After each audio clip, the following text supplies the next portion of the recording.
Nós estamos hoje começando uma série que vai ser sempre às quartas-feiras sobre os segredos do viver Cristo. Será que existem segredos? Se existem, quais são os segredos de vivermos Cristo? E hoje, especialmente, nós estamos com o primeiro estudo dessa série para falar sobre os segredos do viver no Espírito. Viver Cristo, viver no Espírito. Então hoje iremos estudar um pouco sobre o segredo de viver Cristo. Amém? Vocês estão comigo? Amém? Bem, eu lembro bem de uma frase que eu vi uma vez, um adesivo, já vi também balão de caminhão, mas a primeira vez que eu vi, o que eu lembro foi numa Kombi, um adesivo. E estava escrito assim: Jesus é o segredo do meu sucesso. E uma outra frase embaixo dizia assim: a medida da tua inveja é o impulso do meu sucesso, alguma coisa assim. Só que eu disse, então deve ser por isso, porque a minha inveja não tem, né? Pela graça do meu pai em mim, não tem inveja. Ainda mais a Kombi dele estava toda enferrujada, os pneus carecas, né? E eu comecei a pensar, por que Jesus é o segredo do meu sucesso?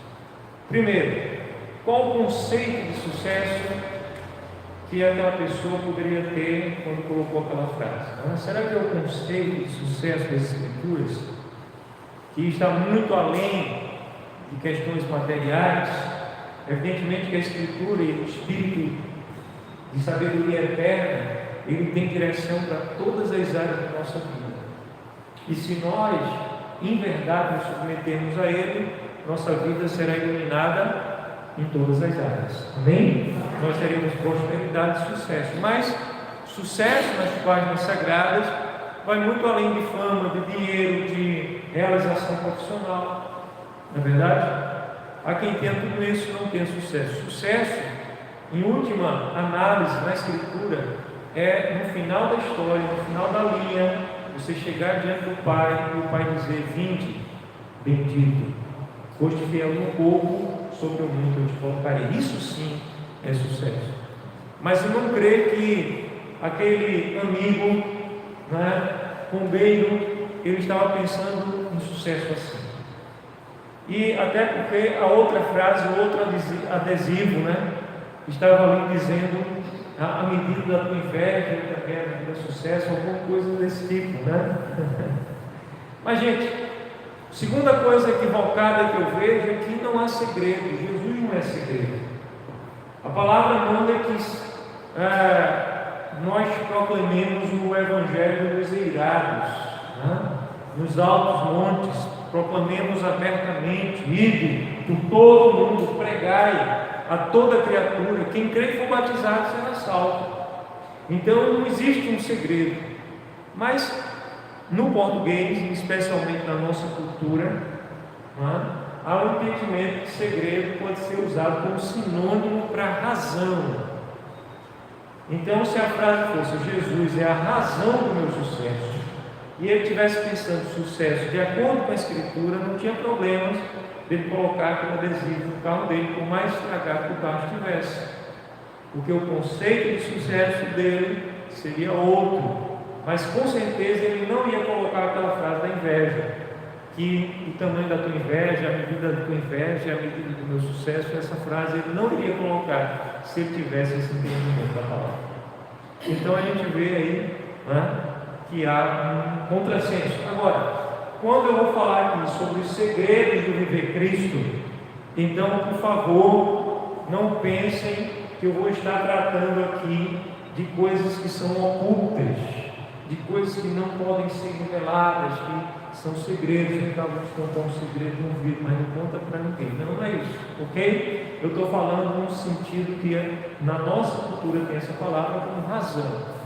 Então, a gente poderia também dizer razões do viver Cristo, o fundamento do viver Cristo. Mas, para chamar um pouco mais a atenção, eu pensei nessa expressão: segredos do viver Cristo.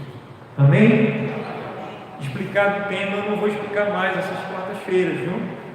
Então, se alguém vir me condenar, me defendam, viu? Me defendam, eu não vou me defender mais. Bem, o texto sagrado do primeiro livro de Samuel, capítulo 8, eu gostaria de reler com vocês. Por que é que a gente lê de novo? Já foi lido? Porque faz parte do processo de aprendizado, de retermos a repetição. Ok? Cada vez que você lê um texto, por maior que ele seja, você vai entendê-lo com mais clareza. Você já leu a Escritura uma vez, você entendeu.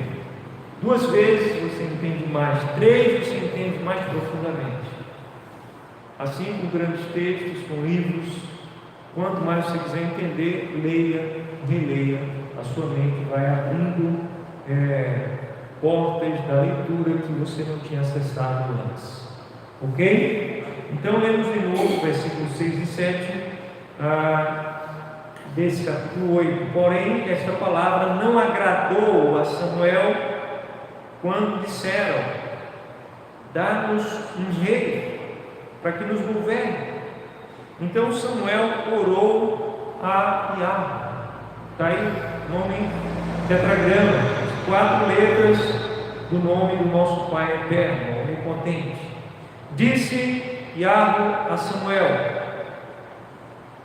atende a voz do povo em tudo quanto te diz, pois não te rejeitou a ti, mas a mim, para eu não reinar sobre ele. Vocês estão entendendo? Deixa eu ler de novo só o versículo 8 agora, só o versículo 7, perdão.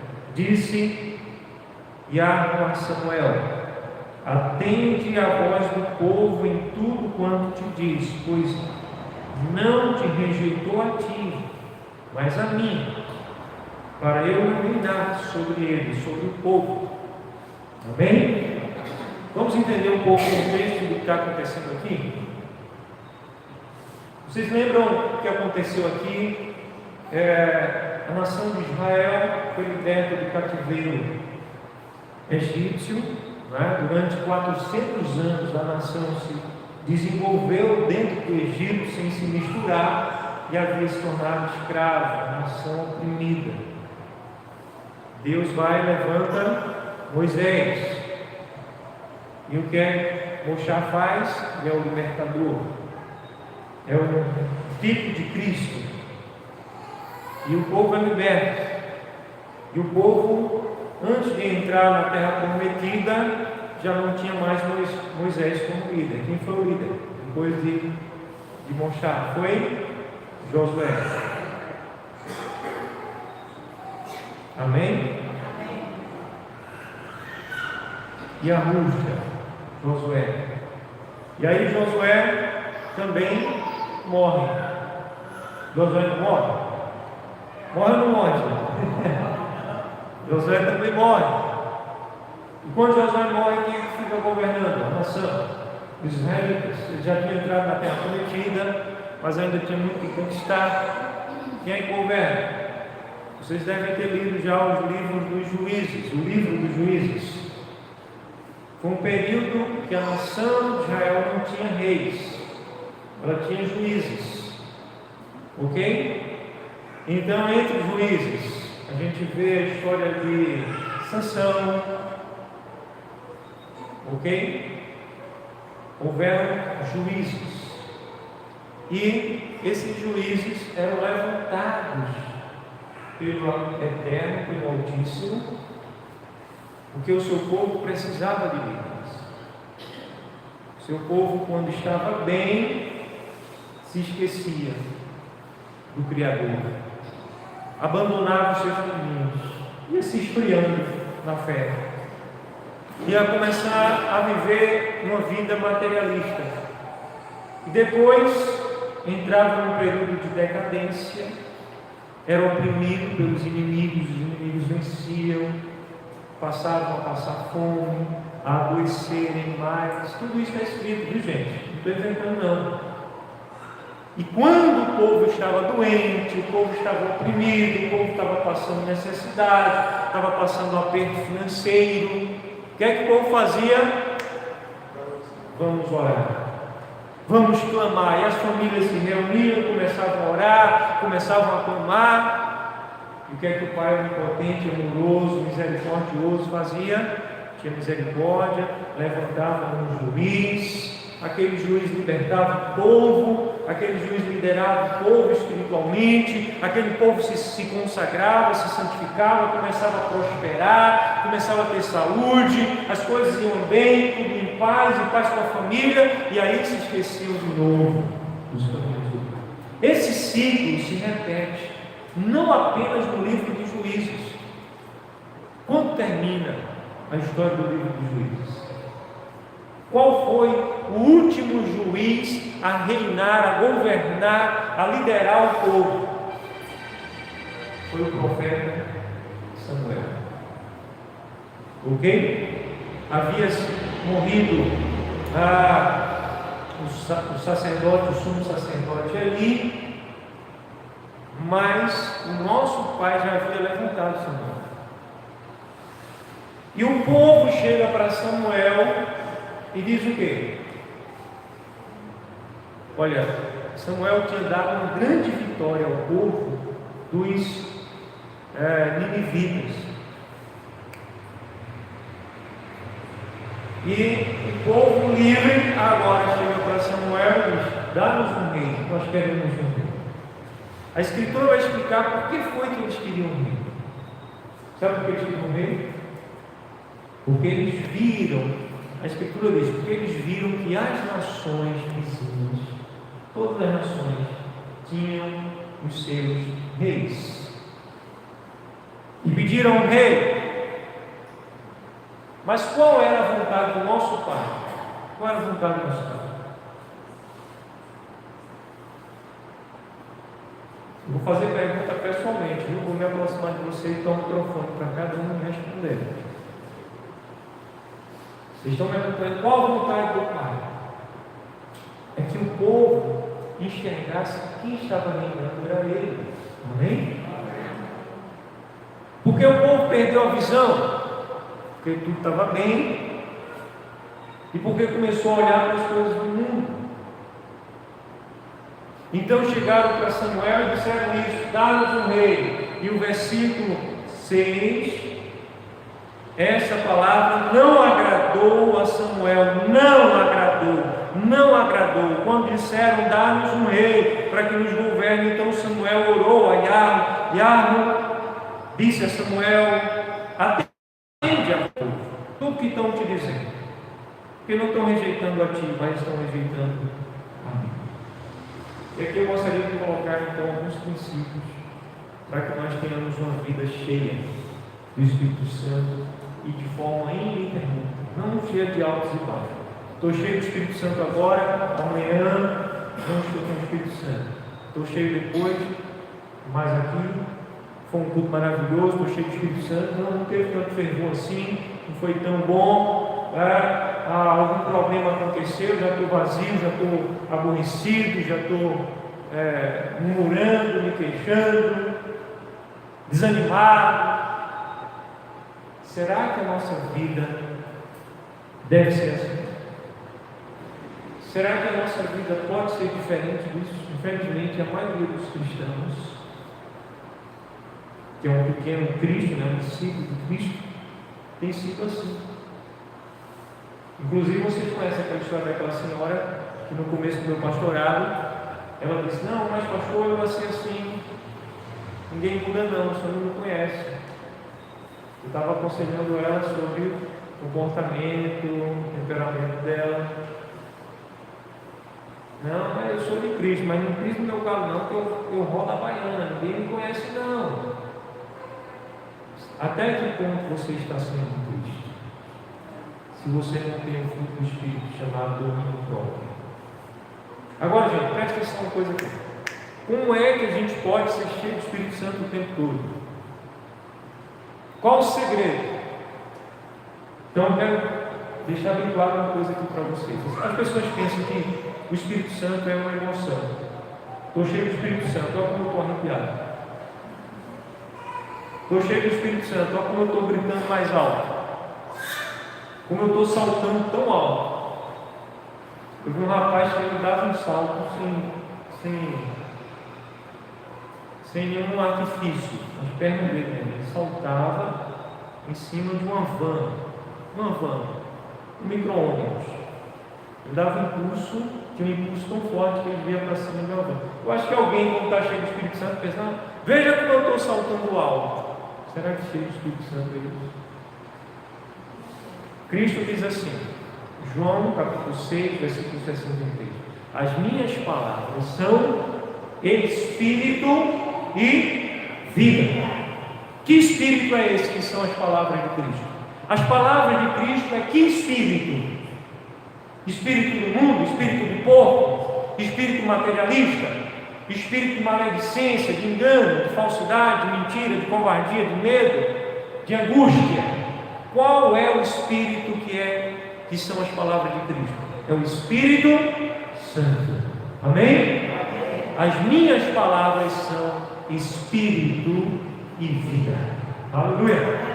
Romanos capítulo 8, o apóstolo Paulo vai dizer que a inclinação para o Espírito produz em nós vida e paz. Vida e paz. É esse Espírito de Cristo que é a sua palavra. Então eu entendo uma coisa: quando você está cheio do Espírito, você está cheio das palavras de Cristo. Amém? É impossível alguém estar cheio do Espírito se essa pessoa estiver cheia das palavras do presente século, de Satanás. E as palavras, elas formam pensamentos. Lembra aquela sequência? Pensamento teu é formado por palavras. Você fala em português, então você pensa palavras em português. Você sonha em português, você não sonha em russo, você não sonha em mandarim. Teus sonhos são em português. Por quê? Palavras formam pensamentos. Pensamentos formam emoções. Emoções é a matéria-prima para quê? Para as decisões. Você não toma decisão que vá contrariar as emoções normalmente, a não ser que haja um sentimento mais profundo. Então, as palavras de Cristo produzem a mente de Cristo. E à medida que eu vou entrando em concordância com essas palavras, à medida que eu creio, não é só falar e conhecer teoricamente, mas eu creio, essas palavras começam a fazer parte de quem eu sou. E à medida que essas palavras começam a fazer parte de quem eu sou, eu estou sendo cheio da presença do Espírito Santo. Amém? Quando é que isso começa, bispo? Vocês sabem bem quando é que isso começa. Lá em Efésios, capítulo 1, não precisa você abrir, ok? Mas eu gostaria que vocês ouvissem com atenção aquele texto bastante conhecido. Vez por outra, eu estou mencionando aqui. Olha só. O Evangelho da vossa salvação, a palavra da verdade, que depois que ouviste, tendo nela crido, foste selados com o Espírito Santo da promessa. Quando é que você recebe o selo do Espírito Santo? Quando você ouvindo o Evangelho da tua salvação, a palavra da verdade, nela crendo, você é selado. Agora pensa, não é aquele selo que você passava na língua antigamente, quando ia botar uma carta no correio, né? Os jovens não sabem nem o que é isso mais. Mas tem gente que pensa em selo nesse tipo de coisa, tem gente que coleciona selos. Mas é aquele selo do rei, é tipo um carimbo, sabe? Os cavalos de raça do rei, todos os cavalos, eles eram selados. É um selo que não se apaga. No momento que você crê no Evangelho, recebe a palavra da verdade, o que é que acontece com você? Você recebe o selo do Espírito. Amém? Está comigo? Recebe o selo. Mas não quer dizer que você esteja cheio desse selo. É uma marca que não vai mais ser apagada. Mas a Escritura diz: não apagueis o Espírito. A Escritura diz não entristeçais ao Espírito. vamos dizer, esses dois versículos são pequenos, né? Não apagueis o Espírito Santo, no qual fomos selados. Não apagueis o Espírito Santo, no qual fomos selados. E o outro, não entristeçais o Espírito Santo. Vamos juntos? Não entristeçais com o Espírito Santo. Então, alguém que está selado, existe uma marca. Essa pessoa pode entristecer e pode apagar a presença do Espírito na sua vida. Ok? Agora, a palavra diz que esse Espírito é também o penhor, a garantia da herança. Então é algo que não vai ser retirado daqueles que verdadeiramente creram e creem. Mas você precisa ser cheio. Então, aqui em Efésios capítulo 5, versículo 8, está escrito o quê? Enchei-vos do Espírito. Não vos embriagueis com vinho, bebida alcoólica, no qual há dissolução, mas enchei-vos do Espírito Santo. Então, qual a ordem para